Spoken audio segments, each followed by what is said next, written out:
Assalamualaikum warahmatullahi wabarakatuh dan salam sejahtera untuk kita semua, Bapak Ibu, rekan-rekan mahasiswa.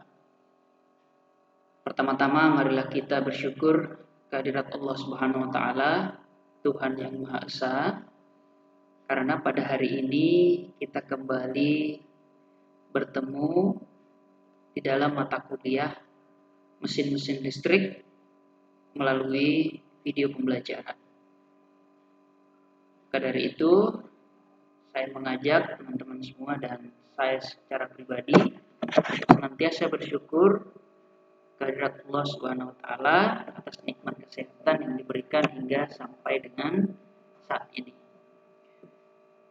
Bapak Ibu dan rekan-rekan mahasiswa, sebelum kita memulai pembelajaran kita, sebelum kita masuk pada materi, tentunya tidak lupa kita berdoa sesuai agama dan kepercayaan kita masing-masing agar apa yang kita pelajari pada hari ini, pada pertemuan ini bisa dimengerti, mudah dipahami dan tentunya juga nanti bisa dijelaskan ketika kita melakukan kuliah secara online melalui via Zoom.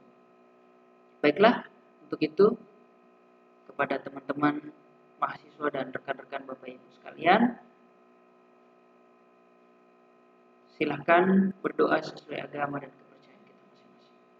Berdoa dimulai.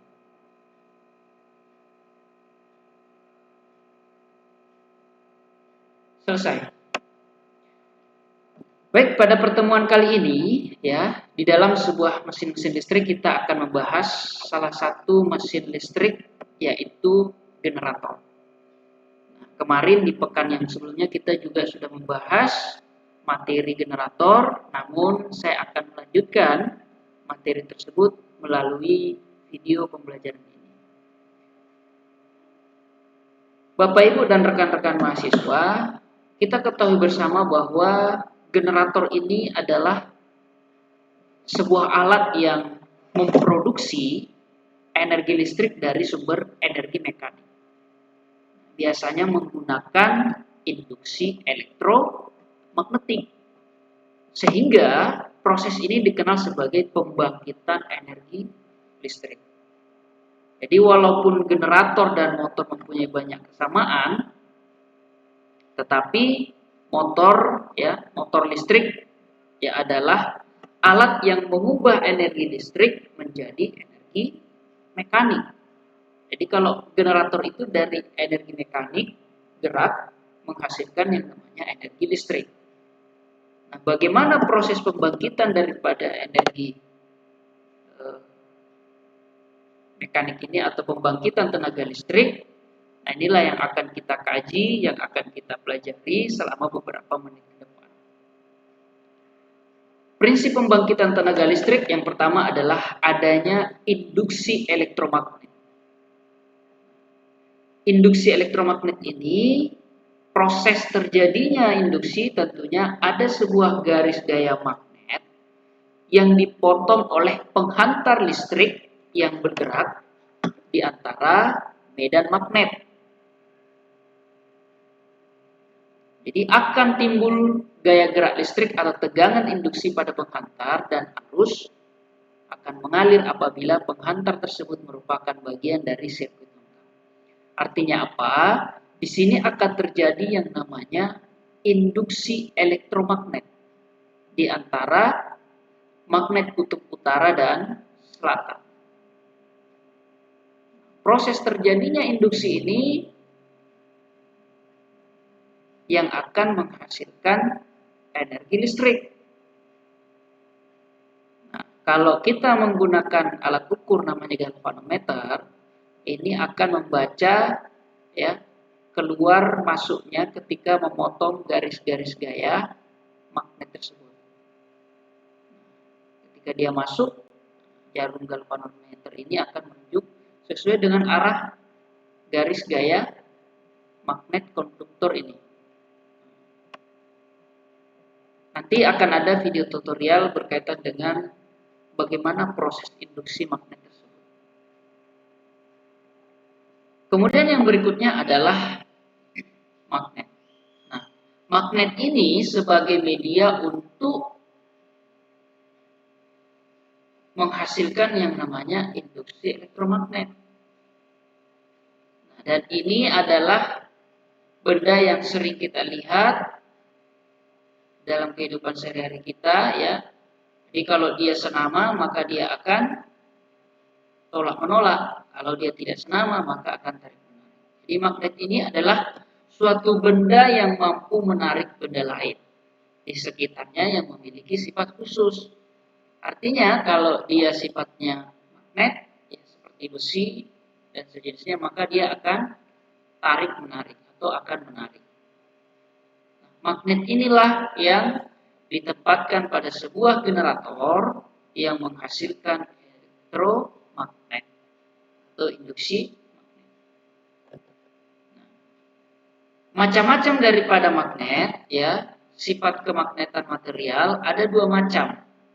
Yang pertama magnet buatan, yang kedua adalah alami. Magnet alami ini tentunya sebuah magnet yang memang berada di dalam perut bumi. Jadi tidak bisa lagi diubah sifat kemagnetannya. Jadi dia sudah konstan, kecuali magnet buatan. Magnet buatan ini bisa kita atur bagaimana kemagnetannya. Jadi ada dua macam sifat daripada benda material magnet. Magnet ini mempunyai kemampuan memberikan gaya pada sesama magnet atau benda lain, seperti besi dan baja. Jadi semua magnet mempunyai dua kutub, disebut kutub utara atau north dan kutub selatan. Ya, jadi semua magnet ini memiliki dua kutub, kutub utara dan selatan. Apabila kutubnya sejenis, akan saling tolak menolak. Nah, sedangkan kutub yang tidak sejenis akan saling tarik menarik. Ini sifat kemagnetan. Nah, jadi sifat kutub magnet ini ya dicontohkan seperti ini. Ya, kalau dia tidak senama, ya dia tarik menarik. Jadi kalau kutub selatan bertemu dengan kutub utara, maka dia akan tarik menarik. Nah, kalau dia senama, utara bertemu utara, maka dia akan tolak menolak atau tidak ada gaya tarik. Sehingga ketika kutub utara dan selatan ini diberi induksi, maka apabila ada kabel penghantar yang memotong garis-garis gaya magnet ini, itulah yang menghasilkan namanya induksi elektromagnetik. Kalau bentuk daripada magnet, ya banyak macamnya ya. Ini salah satu bentuknya, kira-kira seperti ini. Kemudian jenis magnet berdasarkan asalnya. Jadi ada yang namanya magnet alami. Magnet alami atau tercipta di alam. Nah, inilah yang ditemukan oleh penduduk Magnesia dahulu kala. Jadi magnet ini sudah memiliki sifat kemagnetan dari semenjak ditemukan. Jadi tidak dibuat, ini secara alami menjadi sifat magnet. Jadi magnet alami juga mempunyai ciri khas, yaitu bersifat permanen atau konstan. Karena itulah kemagnetan magnet alam lebih susah untuk hilang. Jadi magnet ini saat ditemukan sudah memiliki kemampuan untuk menarik benda di sekitarnya tanpa mendapatkan campur tangan manusia atau terbentuk alami. Jadi kalau teman-teman rekan-rekan mahasiswa memiliki magnet yang bentuknya bundar ataupun hitam seperti ini yang bisa kita gunakan bermain-main, ya, ini namanya magnet alami. Kemudian magnet buatan tentunya sebuah magnet yang bisa kita atur sifat kemagnetannya. Jadi tidak konstan. Sesuai dengan kebutuhan. Jadi magnet buatan ini berdasarkan kebutuhan yang semakin lama semakin juga meningkat. Maka seiring perkembangan zaman, manusia pun mulai mampu membuat yang namanya magnet buatan. tidak semua benda bisa dibuat menjadi magnet. Benda yang memiliki magnet elementer lah yang bisa dibuat menjadi magnet. Nah, magnet elementer itu adalah atom-atom kecil ya yang bisa dibuat menjadi magnet. Nah, kalau magnet buatan ini kita cukup menggunakan yang namanya baterai. Kemudian bisa menggunakan arus listrik. Nah, di mana terdapat benda-benda seperti ini, penerapan daripada magnet buatan, kita ketika menggunakan motor listrik, ya. Ketika lilitan ini diberi tegangan, maka akan terjadi sebuah magnet buatan. Dia akan menarik benda-benda yang bersifat magnet. Selanjutnya, magnet buatan ini ya ada beberapa ketentuan ya di dalam sebuah magnet buatan. Yang pertama adalah kuat arus yang mengalir pada kumparan itu semakin besar arus yang mengalir, maka semakin besar juga medan magnetnya. Berikutnya adalah apabila jumlah lilitan kumparannya semakin banyak jumlah lilitannya, semakin besar juga medan magnetnya. Lalu bahan inti yang dimasukkan pada kumparan, ya, ini juga salah satu faktor yang dapat mempengaruhi besarnya medan magnet. Jadi teman-teman kalau mau buat magnet buatan bisa menggunakan sebuah penghantar konduktor dengan dihubungkan ke tegangan ataupun baterai. Nah, ini salah satu contoh daripada magnet buatan. Berdasarkan bahannya, magnet buatan dikelompokkan menjadi 3. Yang pertama adalah ferromagnetik, yang kedua paramagnetik, kemudian yang terakhir adalah diamagnetik. Di dalam pengelompokan magnet ini tentunya ferromagnetik ini adalah bahan yang jika dibuat menjadi magnet, maka sifat kemagnetannya sangat kuat. Contoh dari ferromagnetik adalah besi, baja, nikel, dan kobalt. Kemudian selain kuat dijadikan bahan magnet, bahan tadi juga sangat kuat ditarik oleh magnet. Nah, ferromagnetik inilah yang sering kita jumpai di dalam sebuah generator dan motor listrik.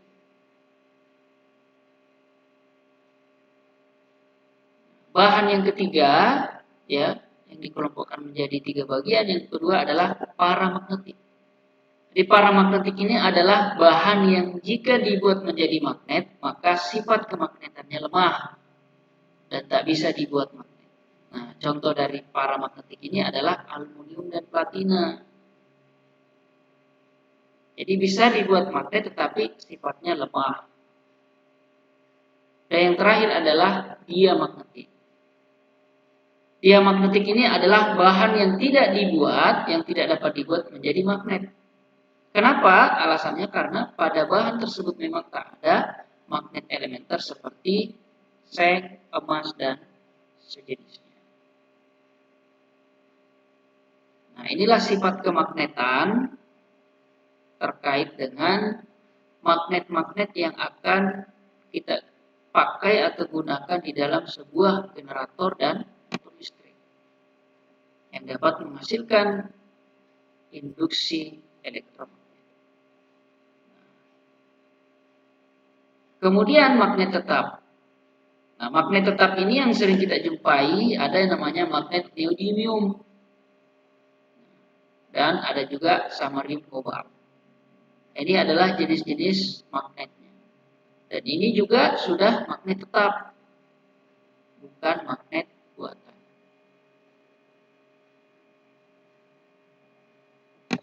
Selanjutnya adalah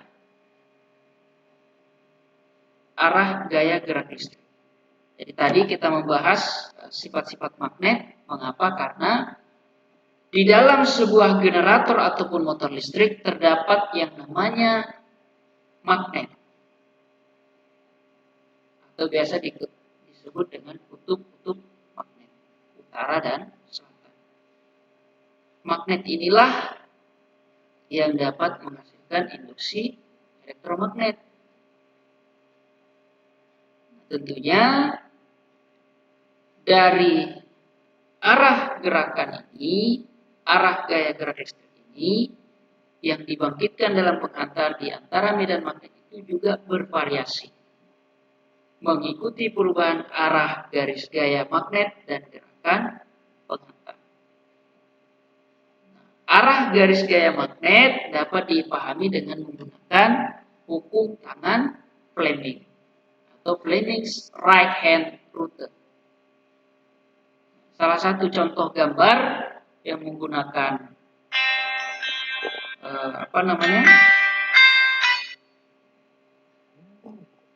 menggunakan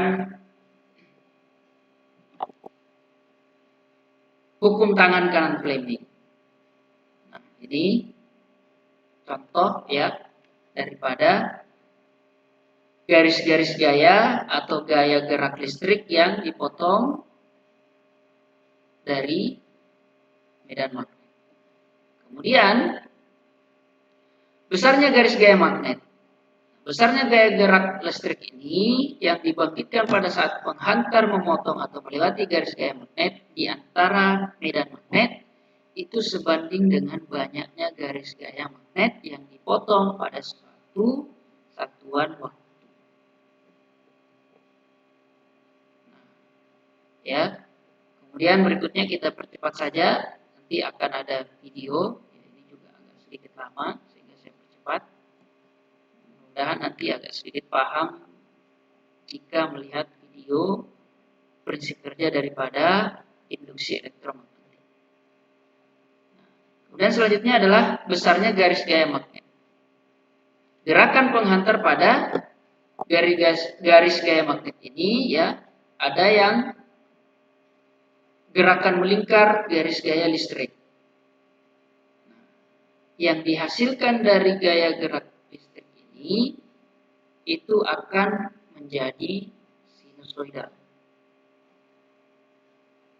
atau menjadi energi listrik ya.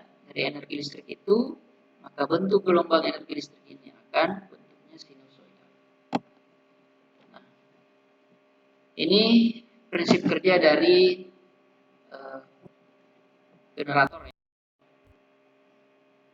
Ini sedikit lama kayaknya. Kita langsung di sini saja. Prinsip kerja dari generator. How do power stations provide electricity to thousands of houses with electrical energy? So let's look at them in detail now. So let's start by figuring out in what direction a current gets induced or generated in this coil once it starts rotating. So let's say, in our example, the coil rotates clockwise, somewhat like this. Now, how do we figure out the direction of the induced current? Well, we have already learned something called the Fleming's right hand. Line our fingers that way, it will look like this. Since the middle finger is pointing inwards, this means the current in the pink wire must be inwards. Similarly, for the blue wire is moving downwards, so like from the power station to your houses. Then alternating currents or AC have some great advantages over unidirectional currents or. Nah, jadi ini proses terjadinya induksi elektromagnet. Ini sebuah piring kemudian penghantar apabila dia dimasukkan ke sela-sela daripada medan magnet ini, maka dia akan memotong garis gaya magnet sehingga menghasilkan yang namanya energi listrik. Kira-kira seperti itulah prinsip kerja dari generator yang memotong garis gaya magnet. Kemudian yang selanjutnya ya, di dalam sebuah generator ya, teman-teman dan rekan-rekan mahasiswa ada juga yang namanya rotor alternator. Ada dua jenis rotor yang digunakan untuk alternator medan berputar, yaitu turbine driven dan silent pole rotor. Jenis turbin driven yang digunakan untuk kecepatan tinggi dan silent wall untuk kecepatan rendah. Di mana diterapkan yang untuk kecepatan tinggi ini tentunya menggunakan yang namanya PLTU, pembangkit listrik tenaga uap. Ini silent wall turbin driven dengan kecepatan tinggi. Belitan pada turbin driven rotor ini disusun sedemikian rupa sehingga membentuk 2 atau 4 kutub yang berbeda. Belitan-belitan tersebut dilekatkan erat-erat di dalam slot agar tahan terhadap gaya sentrifugal pada kecepatan tinggi. Ini contoh daripada turbin generator, ya.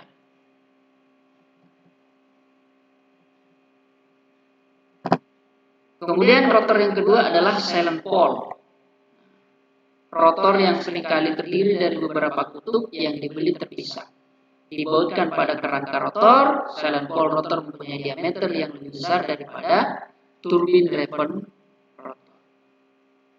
Inilah yang terdapat di dalam sebuah generator, ada yang namanya rotor. Inilah yang berputar, yang menghasilkan energi listrik atau induksi elektromagnetik. Selanjutnya adalah prime mover. Prime mover atau penggerak utama, jadi semua generator mau itu besar dan kecil, AC dan DC, itu membutuhkan sebuah sumber daya mekanik yang memutar motornya, untuk memutar motornya. Sumber daya mekanis ini disebut dengan prime mover atau penggerak utama. Jadi prime mover ini dibagi dalam 2 kelompok, yaitu high speed generator dan low speed generator. Jadi kalau dia menggunakan turbin gas dan uap pada PLTG dan PLTU adalah penggerak utama berkecepatan tinggi. Itu menggunakan turbin driver. Contohnya yang ini ya. Kemudian ketika dia hanya dalam penggerak lemah atau low speed generator, itu biasanya di PLTA ya. PLTA itu kecepatannya rendah sehingga dia menggunakan yang seperti ini. Kira-kira seperti itulah gambaran daripada prinsip pembangkitan tenaga listrik. Bagaimana terjadinya proses pembangkitan tenaga listrik. Tadi kita sudah jelaskan bahwa proses pembangkitan tenaga listrik itu melalui yang namanya generator. Di dalam sebuah generator terdapat namanya medan magnet. Nah, magnet tadi kita sudah jelaskan secara garis besar bahwa magnet itu adalah benda yang dapat menarik ya sebuah benda yang khusus. Dari situlah menghasilkan yang namanya induksi elektromagnetik atau menghasilkan yang namanya energi listrik atau energi gerak. Nah, mungkin ini saja yang bisa saya sampaikan pada pertemuan kali ini. Mudah-mudahan apa yang saya jelaskan pada pertemuan ini bisa dipahami mengenai prinsip pembangkitan tenaga listrik. Nah, pekan depan kita akan membahas secara rinci mengenai generator. Nah, ini yang saya jelaskan pada hari ini adalah proses terjadinya atau prinsip terjadinya pembangkitan tenaga listrik, di mana ada yang namanya induksi elektromagnetik dan yang memotong garis gaya magnet tersebut. Mungkin cukup sekian apa yang saya sampaikan pada pertemuan kali ini.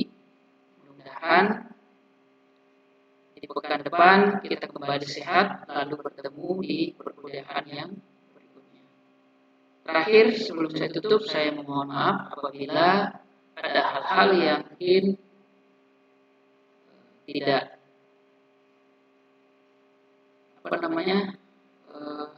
tidak begitu enak didengar ataupun menyakiti hati dan perasaan semua teman-teman pemahaman dari rekan-rekan mahasiswa. Saya mohon maaf. Saya akhiri. Wabillahi taufiq